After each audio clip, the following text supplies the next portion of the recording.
Kanye West is speaking out again, and this time, his claims are shaking the entire music industry. He's not just throwing out vague allegations, he's naming names, pointing fingers, and saying that Beyonce herself played a much bigger role in one of the most infamous award show moments in history than anyone ever imagined. According to Kanye, the 2009 MTV Video Music Awards incident with Taylor Swift wasn't just a random, heated outburst from him, it was part of a calculated plan. And the mastermind behind that plan, he says, was none other than Beyonce. Kanye claims that the entire scandal, the moment he stormed the stage, took the microphone from Taylor, and declared that Beyonce had one of the best videos of all time, was not a spontaneous act of his own doing. Instead, he says it was orchestrated to humiliate Taylor Swift and create a massive public wave of sympathy for Beyonce. The idea, according to Kanye, was simple: make Taylor the victim, Beyonce the gracious queen who supports her, and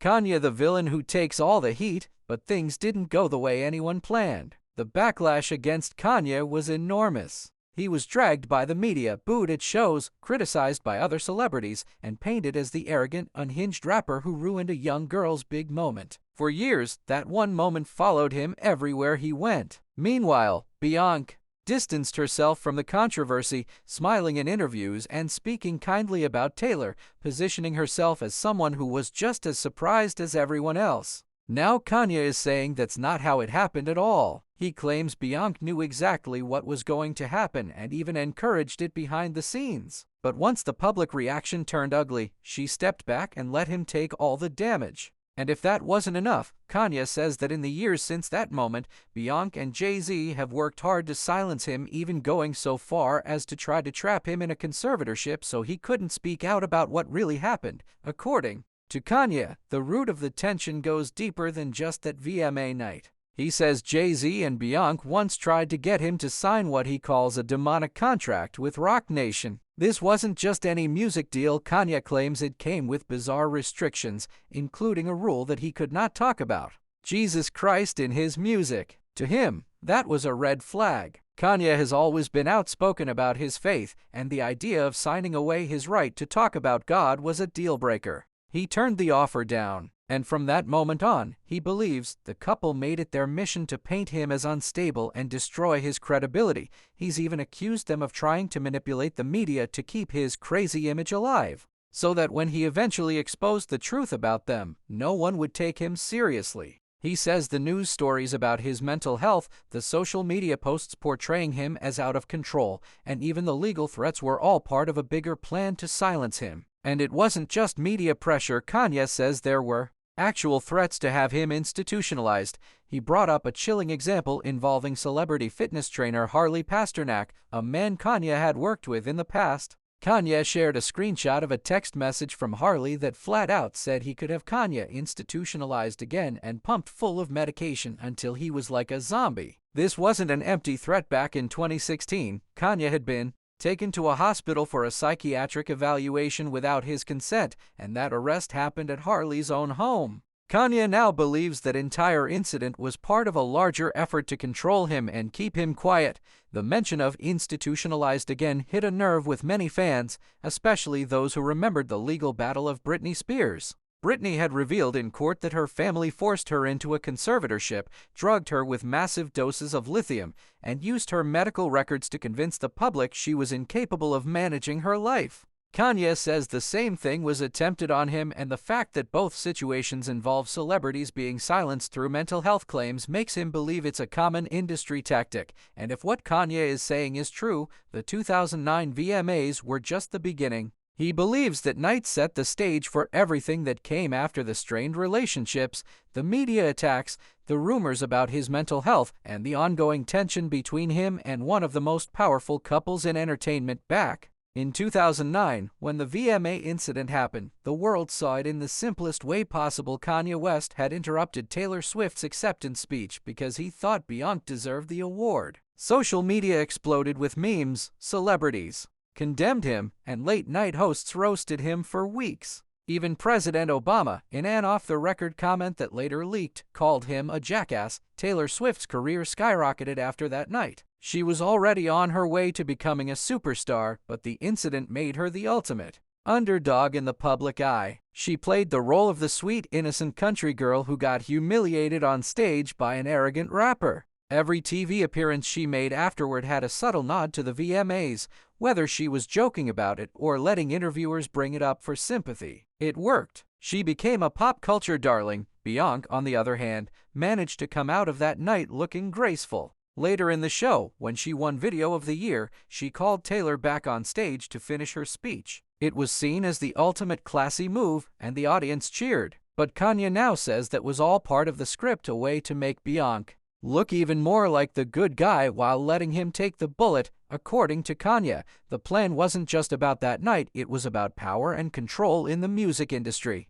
He believes that Jay-Z and Beyonce have positioned themselves for years as untouchable royalty, and part of maintaining that status is making sure they control narratives, even if it means sacrificing someone close to them. Kanye claims he was that sacrifice in 2009. Over the years, rumors about Jay-Z and Beyonce's influence in Hollywood have only grown. Whispers about secret contracts, shady deals, and powerful connections have floated around for over a decade. The Illuminati rumors, while often dismissed as conspiracy theories, have been tied to them more than almost any other celebrities. From hand signs at award shows to cryptic lyrics in their music, fans have long speculated that the couple plays the game at a higher level than most people even realize. Kanye says the Roc Nation contract they offered him was proof of that. It wasn't just about music rights, it was about ownership of his voice, his message, and even his spiritual beliefs. The clause about not mentioning Jesus Christ stuck with him. He saw it as an attempt to strip him of his core identity.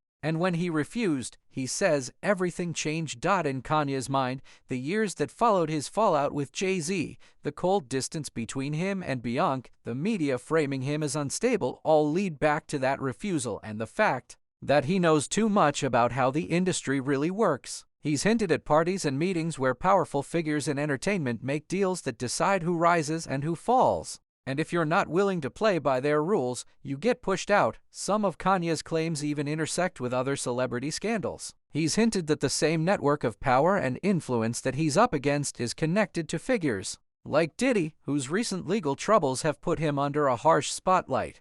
There are whispers that Diddy's infamous parties are not just social events, but meetings where industry elites test loyalty and control through compromising situations. Kanye has hinted that some of the biggest names in music, including Beyonce, know exactly what goes on behind closed doors. And then there are the Basquiat connections. Jean-Michel Basquiat, the legendary artist whose work has become a status symbol among the rich and famous, has often been referenced by both Jay-Z and Beyonce. Kanye sees this as more than just admiration for an artist. He thinks it's a subtle way of signaling a certain cultural and financial dominance. Basquiat's story, a genius exploited and ultimately destroyed by the art world, mirrors what Kanye believes happens in the music industry to artists who don't comply. The Beyonce rumors don't stop there. Over the years, there have been countless blind items and gossip blog posts about her alleged feuds, her control over other artists, and even her ability to influence award show wins.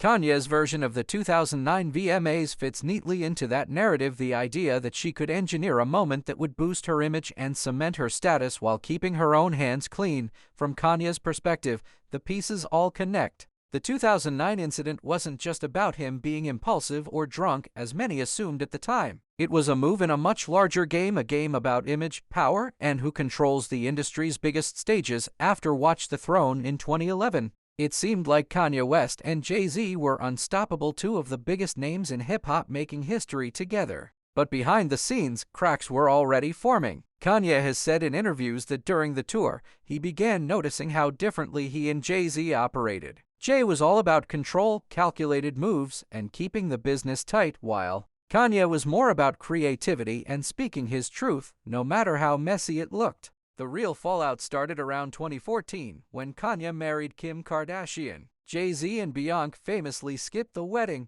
claiming scheduling conflicts, but Kanye saw it as a personal betrayal. He's hinted that their absence was strategic, that they didn't approve of Kim or the Kardashian brand because it wasn't in line with their carefully curated image of royalty. Kanye took it as a sign that he was no longer part of their inner circle. Things got even colder in 2016 during Kanye's St. Pablo tour. At one show, he went on a now infamous rant calling out Jay-Z directly. He claimed that Jay had killers and that he should never send them after him. He also accused Jay and Beyonce of manipulating the MTV Video Music Awards that year so Beyonce would win over other artists. According to Kanye, the same playbook from 2009 was still being used, just with different targets. Kanye said Beyonce allegedly told the VMAs she wouldn't perform unless she was guaranteed to win Video of the Year. This sparked outrage among some fans, but the mainstream media largely brushed it off as Kanye being Kanye. To Kanye, that was exactly the problem. Anytime he tried to speak about what he saw behind the scenes, people dismissed it as a meltdown instead of taking him seriously, and this is where the other scandals start connecting. In Kanye's eyes, Jay-Z and Beyonce's position in the industry is intertwined with other power players like Diddy. With Diddy's recent legal troubles and disturbing allegations coming to light, Kanye's past warnings suddenly don't sound as far-fetched. To some people, he's hinted that Diddy's parties were not just about fun, but about collecting leverage over people, a way to keep everyone in check. There's also the infamous Basquiat circle. Kanye claims that Jay-Z, Beyonce, and other elites in music and art use symbols, collections, and even personal relationships to form an exclusive network. The Basquiat references in their lyrics, the paintings they own, and the people they align with are all, in his mind, part of a coded language about status and control. Beyonce, of course, has her own set of rumors, feuds with other female artists, accusations of sabotaging careers, and claims that she has the power to influence award outcomes and media narratives. While nothing has been proven, these whispers keep resurfacing, especially when someone like Kanye brings them up again. By the late 2010s, Kanye and Jay-Z's relationship was reduced to awkward public interactions. They had a brief reconciliation in 2019, but it didn't last long. Kanye kept speaking out, dropping cryptic statements in interviews and on social media, while Jay-Z stayed silent, choosing to operate in the shadows. Now, with Kanye connecting the dots between his experiences, the 2009 VMAs, Roc Nation's alleged contract demands, Diddy's scandals, and the inner workings of the industry's elite, the picture he paints is explosive. Whether people believe him or not, one thing's for sure: he's not holding back anymore, and every time a new Hollywood scandal breaks, more people start revisiting his old words. When you start pulling at the threads of this Hollywood web, you quickly see how many moments suddenly look different. One of the biggest, the Beyonce pregnancy rumors. Back in 2011, during an Australian TV interview, Beyonce sat down in a tight dress, and the way her stomach seemed to fold made some people believe she was wearing a prosthetic baby bump. Theories exploded online that she was using a surrogate to protect her body and image, but Jay-Z and Beyonce stayed silent. Kanye, who was close to them at the time, has never directly confirmed it, but his comments about nothing being real in this business have fueled speculation for years. Then, there's the infamous 2014 Met Gala after-party incident, the Solange elevator fight. The security footage that leaked showed Beyonce's sister physically attacking Jay-Z while Beyonce stood by, calm and unmoving. The official story was that it was over a family matter, but whispers say Solange confronted Jay-Z about his alleged affairs, including one with designer Rachel Roy, the same Becky with the good hair Beyonce sang about in Lemonade. Here's where Kanye's theories come back in. He believes these public blow-ups are just small leaks from a much larger dam. The elevator footage, in his eyes, wasn't just a random fight, it was a rare moment where the carefully constructed image of the royal couple cracked for the world to see, and when you look at the surrounding scandals, things get even murkier. Jay-Z's business ties with Diddy go back decades, with Diddy now facing multiple lawsuits and explosive allegations about parties, coercion, and intimidation. Kanye's past claims about the circles are being taken more seriously. If these elite gatherings were truly about control, then those who attended might be bound by secrets they can't